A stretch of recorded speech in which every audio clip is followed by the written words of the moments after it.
Баршаңызға сәлем, менің арнама қош келдіңіздер. Бүгін сіздерге ең сәтті шығатын чак-чакты жасап көрсететін боламын.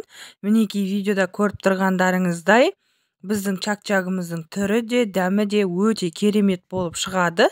Міндетті түрде осы рецептпен жасап көріңіздер. Видеоны соңына дейін қарап, менің арнама тіркелуді ұмытпаңыздар. Ендеше ең сәтті шығатын чак-чакты бірге жасайық.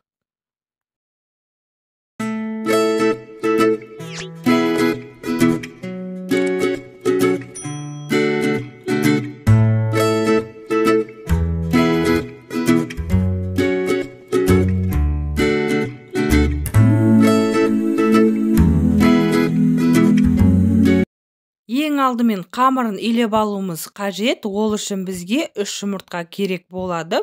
Оның үстінен жарты шай қасықтан тұз және де ас содасын қосып, жақсылап араластырып аламыз. Ең бастысы тұзымыз еруі керек. Жақсылап араластырып алғаннан кейін електен өткізілген ұнымызды қосамыз. Алғашында аздан қосып, вилкамен араластырамын. Қоюланғаннан кейін қолыммен қамыр илеймін. Ұнды міндетті түрде електен өткізіп қосыңыздар. Біздің қамырымыз өте жұмсақ, әрі қолға жабысқыш болып келеді. Осы қамырды жақсылап илеп алып, салафанға орап, жарты сағат демалдыратын боламын.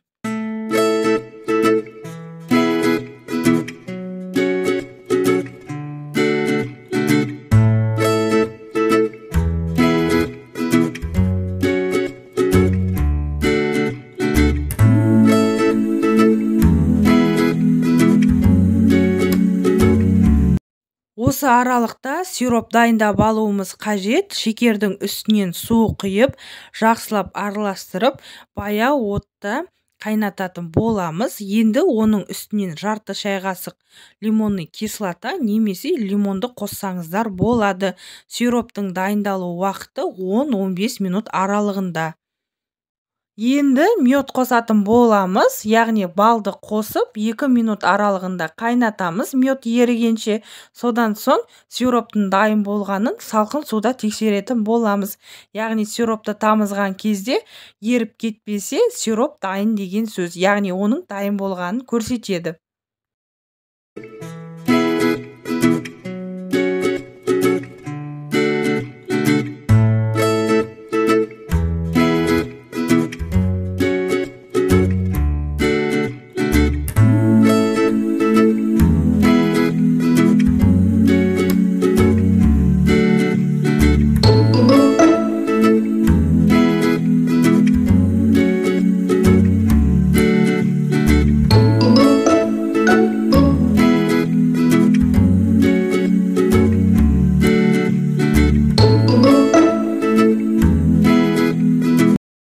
Жарты сағат өтті. Енді тынған қамырымызды алып, азғантай ұн себе отыра, қамырымызды жаятын боламыз. Жан жағын жұқағыда қылмай, қалыңда қылмай, осы видеода көрсетілгендей қылып жайсаңыздар болады.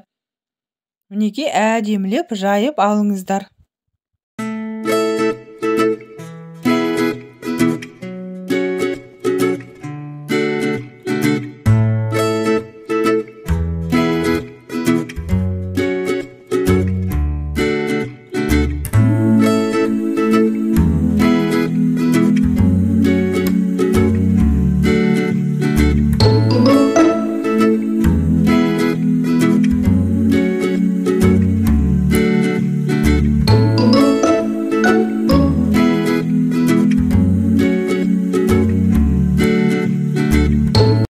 Мінекей дайын болған қамырымызға ұн сеуіп, оқтауымызға орап, дәл кеспеге арналған сияқты кесіп шығамыз.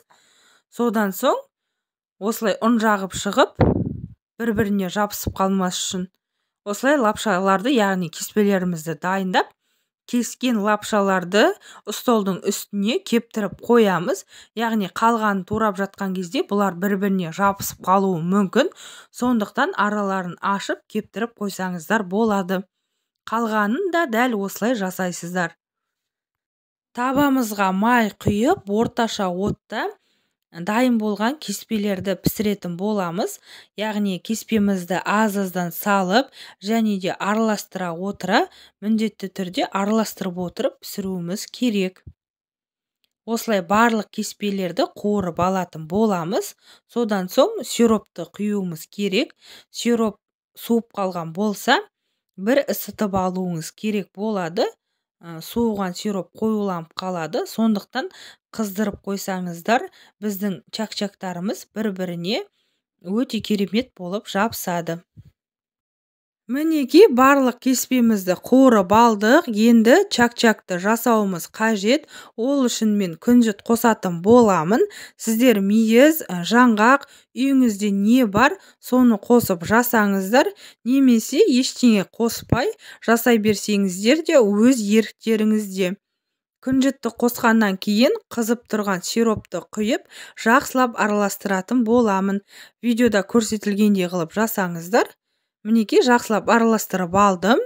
Енді алдын ала майланған формаға чак-чакты аз-аздан салып орналастырып шығамыз. Содан соң қолымды мұздай суға батырып, бетін тегістеп, әдемілеп шығатын боламын. Дайын болған чак-чакты кем дегенде 1 сағат бөлме температурасында суытып аласыздар. Осымен біздің чак-чагымыз дайын. Видеоны соңына дейін қарасаңыздар, менің арнама тіркеле кетіңіздер. Сіздермен бірге болған салтанат. Назарларыңызға рахмет. Астарыңыз дәмді болсын.